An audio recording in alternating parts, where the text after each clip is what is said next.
Y toda América está llena de indígenas que no saben que son en realidad las tribus de Israel que vinieron aquí miles de años atrás. Y ellos no saben de dónde vienen. Y no saben por qué hay pirámides y estructuras complicadas en Copán. ¿Por qué crees? Porque son las mismas personas que construyeron las egipcias, las pirámides en Egipto. Y en Perú, y en México, y en toda América, vas a ver que aunque el dialecto cambia, siempre es parecido. Es un gran misterio. Y en la ciencia hoy quiere esconderte ese misterio. No quiere que tú sepas quién es las tribus de Israel. Ahorita en Israel solo están los judíos, los supuestamente judíos. ¿Y dónde están las otras tribus? ¿Dónde está Benjamín? ¿Dónde está la tribu de Asher? ¿Dónde están las demás tribus? Juan 18:3. Mira esto. Juan 18:3. ¿Quieres ver la evidencia de que Jesús es el yo soy? Aquí está la más poderosa. Juan 18, versículo 3 dice: Judas, pues, tomando una compañía de soldados y alguaciles de los principales sacerdotes y de los fariseos, fue ahí con linternas y antorchas y con armas. Pero Jesús, sabiendo todas las cosas que le habían de sobrevenir, se adelantó y les dijo: ¿A quién buscáis? Le respondieron: a Jesús Nazareno. Jesús les dijo: yo soy. ¿Y qué sucedió? Y estaba también con ellos Judas, el que le entregaba. Cuando Jesús les dijo: yo soy, cayeron a tierra. Uno de los libros apócrifos cuenta esta misma historia. Y Jesús se acercó y dijo: ¿a quién buscáis? Buscamos a Jesús de Nazaret. Yo soy. Y de la palabra que dijo yo soy, todos cayeron de nalgas para atrás.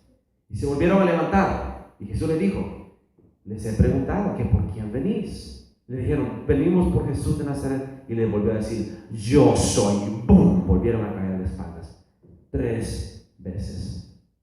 En boca de 2 o 3 testigos todo queda establecido que Él es el yo soy. ¿Quién se cae para atrás por decir su nombre o por decir yo soy? Jesús, el yo soy. Fue tan poderosa su palabra. Le estaba demostrando quién era. Y Él se entregó. Les dio una muestra de su palabra, de su poder, y después se entregó. ¿Entienden? Jesús no lo mataron. Él se entregó a morir. Ahí está la diferencia. Y aquí en esta mentalidad moderna, retorcida, todos quieren ser mártires por la causa. ¿Verdad que sí? Ay, que escriban mi nombre en un panteón. ¿Sabes qué? El verdadero mártir no mata y muere. El verdadero mártir se deja matar. Pero el mártir de ahora: me voy a llevar a 20 conmigo, y se hace mártir por la causa. Y en el infierno lo están esperando con su premio. Porque la única persona por la cual tú debes de morir es Jesús. No por un presidente, no por un candidato, no por un ideal, mucho menos. Levíticos 5. Esta es la otra ley. Observa esto. Aquí se establece el sacerdocio de Jesús. Te lo voy a armar por piezas. Si alguno pecare, versículo 1, por haber sido llamado a testificar, y fuere testigo que vio o que supo y no lo declarare, él llevará su pecado. O sea, que si tú eres testigo y te llaman a declarar en un juzgado bajo juramento, que tú testifiques o atestigues lo que vistes y tú te quedas callado o no testificas la verdad, tú llevas la condena del pecado. Por ejemplo, si alguien robó, se metió a una casa y alguien vio y no dice nada, pero se dan cuenta: él lo vio, tráiganlo, y lo llevan a la corte. Te conjuro que tú declares quién fue. Y si él se queda callado, entonces adjudíquenle a él el robo, córtenle las manos. Entonces no quieres pagar el pecado ajeno, ¿verdad? Es mejor que confieses. Ese conjuro es importantísimo que lo sepas, porque lo vas a ver más tarde. Ahora vete conmigo a Mateo 26, 59. No, pero antes, vámonos a Levítico 10. Levítico 10, aquí está el otro. Y todo empieza aquí. en el sacerdocio arónico. Nadab y Abiú, hijos de Aarón, tomaron cada uno su incensario y pusieron en ellos fuego, sobre el cual pusieron incienso y ofrecieron delante del Señor fuego extraño que Él nunca les mandó. Entonces no era de justicia, era de impiedad, porque todo lo que no proviene de fe es pecado, dice la palabra en Romanos 14:23. Así que si Dios no les dijo que lo hicieran, ¿por qué lo hicieron? Es pecado, no es justicia, es injusticia, es rebelión. Y salió fuego de delante del Señor y los quemó, y murieron delante del Señor. Entonces dijo Moisés a Aarón: esto es lo que habló el Señor, diciendo: en los que a mí se acercan me santificaré, y en presencia de todo el pueblo seré glorificado. Y Aarón cayó. O sea, si tú mueres delante de Dios, no eres pueblo de Dios. ¿Qué significa eso? En el Antiguo Testamento, Moisés tuvo miedo de ver el rostro de Dios, porque sabía que podía morir. Nadie puede ver a Dios y vivir, dice la palabra. No puedes entrar al lugar santo y vivir. Pero ahora, el velo se rasgó en la muerte de Jesús. Y tú puedes entrar al lugar santo y ver su rostro y morir, pero no morir. Tu viejo hombre debe morir. Tiene que morir tu naturaleza carnal para que Él te reconstruya. Por eso es necesario buscar el rostro. Por eso es necesario no solamente dejarte que te hable, busca su rostro. ¿Y qué significa buscar su rostro? Postrarte hasta que Él se te manifieste. Y entonces, de tanto postrarte, tú mueres. Y entonces Él se te presenta. Porque si tú entras a la presencia de Dios, todo lo que es carne y terrenal se quema. Solo queda lo espiritual. Y es necesario que muera todo lo que tú eres. Tu verdadera esencia de vida, de espíritu, tiene que surgir. Entonces dice después, versículo 6. Entonces Moisés le dijo a Aarón y a Eleazar e Itamar, sus hijos: no descubráis vuestras cabezas, o sea, que no se quiten la mitra sacerdotal, ni rasguéis vuestros vestidos en señal de duelo, para que no muráis, ni se levante la ira sobre toda la congregación. Si tú rasgabas tu vestimenta sacerdotal, se acababa tu sacerdocio. Y si se acaba tu sacerdocio, mira, mejor muérete, porque el sacerdocio solamente es abolido en muerte. Linaje levítico, solamente que muriera uno para que viniera el sucesor de él, como en el caso de Zacarías, el papá de Juan el Bautista, que se supone que Juan el Bautista debería de tomar su lugar, pero Juan el Bautista tomó el sacerdocio y se fue al desierto de Qumran, y fue ahí donde Jesús, en el Jordán, se fue a bautizar. Muy bien, ahora sí vete a Mateo 26.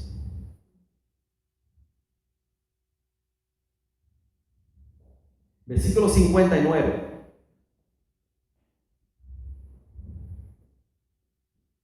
Los principales sacerdotes y los ancianos y todo el concilio buscaban falsos testimonios contra Jesús para entregarle a la muerte, pero no lo hallaban, aunque muchos testigos falsos se presentaban. Yo te dije que el Sanhedrin, desde los días de Jezabel, la reina, habían empezado una tradición muy interesante.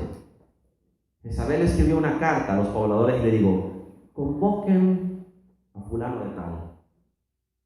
Quiero que contraten a 2 falsos testigos que atestiguen que lo vieron blasfemando al rey y a Dios, y mátenlo. Y así hicieron. A partir de ahí se hizo costumbre presentar 2 falsos testigos. Y eso fue lo que hicieron con Esteban. Eso fue lo que hicieron con Jesús. Le presentaron 2 falsos testigos. Pero al fin vinieron 2 falsos testigos, dice. El versículo 61 dice, que dijeron: este dijo, puedo derribar el templo de Dios y en 3 días volver a construirlo. Si tú sabes el principio de la imagen de espejo, no hay nada nuevo bajo el sol. Lo que pasó antes pasará otra vez. Por eso Dios va a mandar 2 testigos que atestiguen contra el mundo, porque el mundo envió 2 falsos testigos, Jesús va a mandar 2 testigos que prediquen la verdad. ¿Y cuál es la verdad? La palabra. ¿Cuál es la palabra? La justicia. Todas esas paralelas. ¿Por qué van a ser odiados estos 2 testigos? El mundo entero va a celebrar, dice, cuando mueran. El mundo entero va a mandarse regalos unos a otros y van a dejar los cuerpos que se pudran, porque van a ser hombres odiados, porque van a pregonar la justicia y van a confrontar iglesias y ejércitos y gobiernos. Van a confrontar a Roma, van a confrontar a la sinagoga de Satanás, y el mundo entero los va a odiar porque van a ser invencibles. Van a tener una unción que pueden decir del cielo que no llueva más, como Elías. Van a tener una unción que van a hablar y fuego va a salir de sus bocas. Eso es lo que viene. Así que cuando tú veas a esos 2 testigos, sepas que ya estamos a las puertas de la venida de Cristo. Porque cuando resucitan los 2 testigos, se supone que es el mentado arrebatamiento. Es posible, pero ese es casi en el fin. Ahora, dice, versículo 63. 62, perdón. Y levantándose el sumo sacerdote le dijo: ¿no respondes nada? ¿Qué testifican estos contra ti? Mas Jesús callaba. Entonces el sumo sacerdote le dijo, ¿qué le dijo? Te conjuro. Cuando el sacerdote le dice a Jesús, te conjuro, está invocando la ley de Deuteronomio, de Levítico 5, perdón. ¿Cuál es la ley de Levítico 5? Si él ha visto o sabe y no lo confiesa, él es culpable de pecado. Y Jesús es el cordero inmolado, limpio, sin mancha, no puede pecar, así que tiene que contestar. Aquí el sacerdote invoca la ley.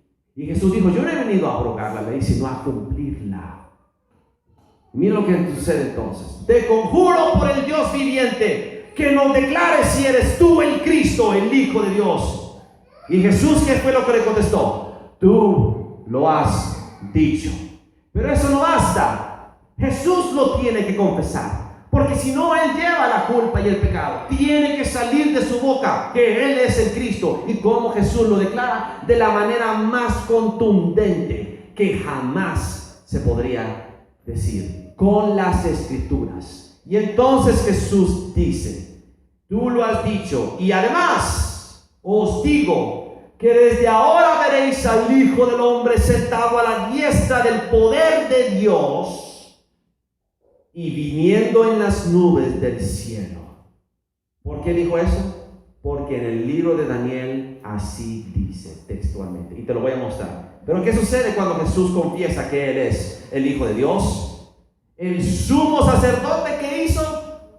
Se rasgó las vestiduras. Y es en ese preciso instante. Porque si tú ves, Juan el Bautista bautizó a Jesús en el Jordán, dándole el sacerdocio de justicia conforme a los sadoquitas, ¿verdad? Y entonces le falta a Jesús ascender a recibir el sacerdocio del sumo sacerdote, para poder oficiar el sacrificio supremo, que es Él mismo como cordero, su sangre. Y entonces, Jesús no tiene que ir al templo. Ellos lo llevan al concilio. Y entonces el sacerdote, sin darse cuenta, se rasga las vestiduras y le dice, blasfemia.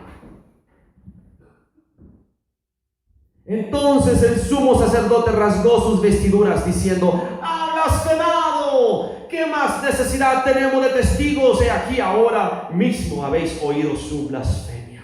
¿Qué os parece? Y respondiendo ellos dijeron, es reo de muerte. Pero un momento, ¿no dice Moisés que si te rasgas la vestidura morirás? Los hipócritas hicieron que Jesús cumpliera la pena que ellos tenían que cumplir.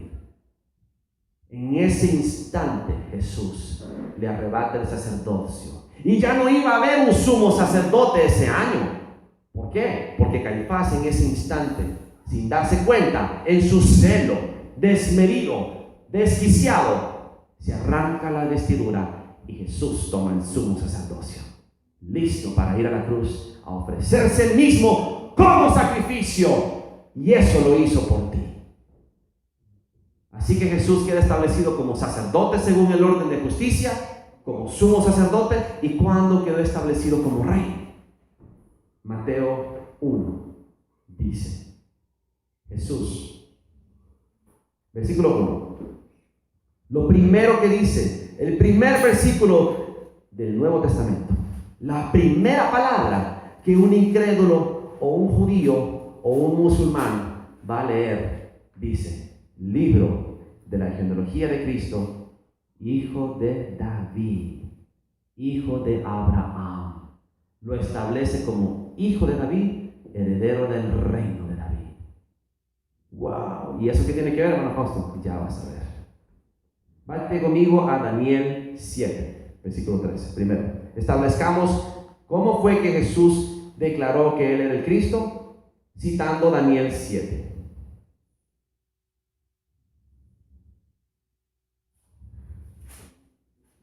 En el Daniel 7, Jesús cita, versículo 13.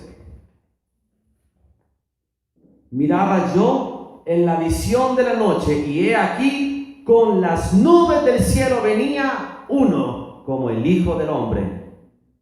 Ese es Jesús. Está hablando de la venida de Cristo. Entonces Jesús dijo, no solamente soy soy aquel que va a venir. El que va a venir en gloria y en poder, el mero mero. Porque Jesús tuvo dos visitas. La primera fue esa, como hombre, pero falta que venga de vuelta como Dios. Te dije que era dos. Por eso nos fuimos a Efesios 2. Vamos a ver si tenemos tiempo, volvemos a Efesios 2. Muy bien. Ahora vete conmigo a vete conmigo a Juan 19. Juan 19, 23.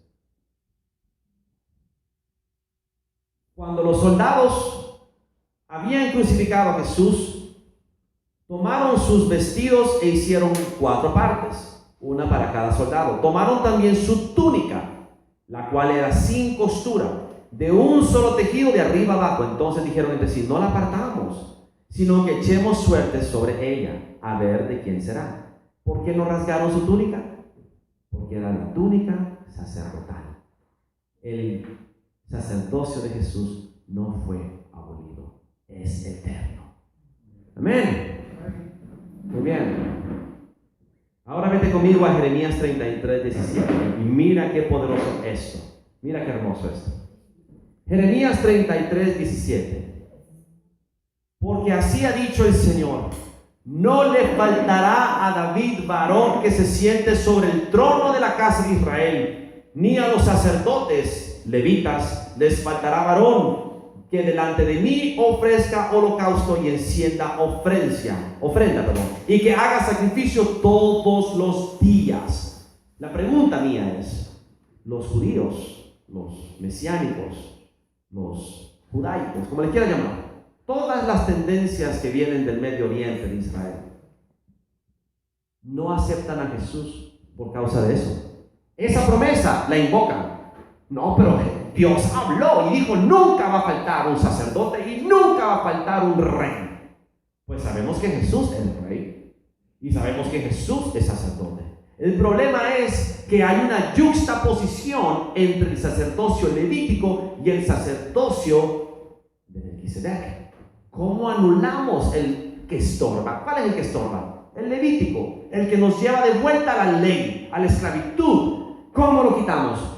Enseñándoles lo que pasó. Miren lo que dice después, versículo 19. Vino palabra del Señor a Jeremías diciendo: así ha dicho el Señor, si pudieres invalidar mi pacto con el día y mi pacto con la noche, de tal manera que no haya día ni noche a su tiempo, podrá también invalidarse mi pacto con mi siervo David, para que deje de tener hijo que reine sobre su trono, y mi pacto con los levitas y sacerdotes mis ministros.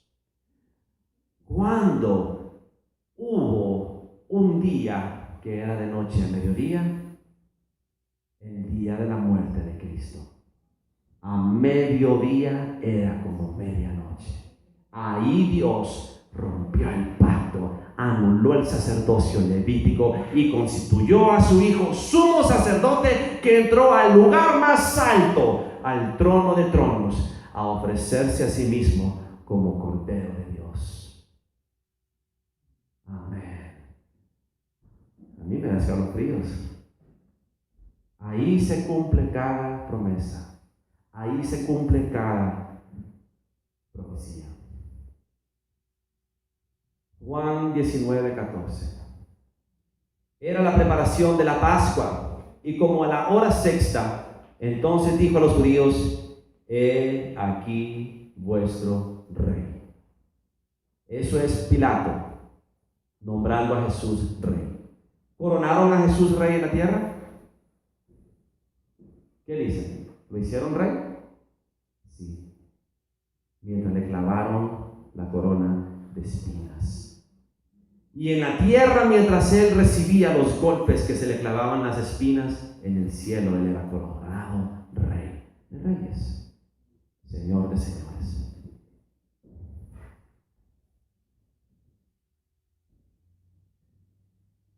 Ahora quiero que vayas conmigo a Éxodo 12:46. Esto es lo último. Cuando se establece la cena de la Pascua, se comerá en una casa el cordero, y no llevarás de aquella carne fuera de la casa, ni quebraréis sus huesos. Toda la congregación de Israel lo hará. No se deben romper los huesos del cordero de sacrificio. ¿Y quién es el hueso? ¿Quién es el cordero de sacrificio? Jesús.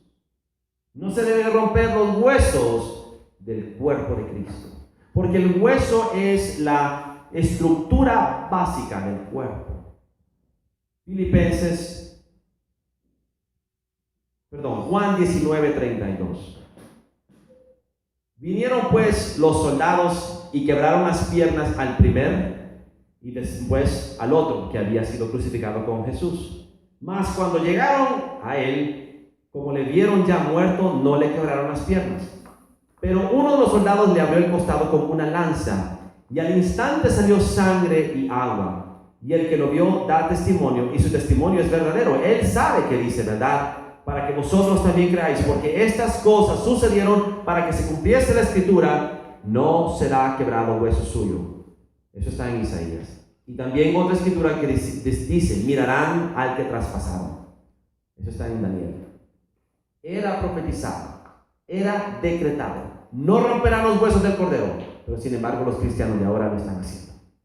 ¿Cómo se rompen los huesos del cordero? Cuando mutilas el cuerpo de Cristo, trayendo división y contienda.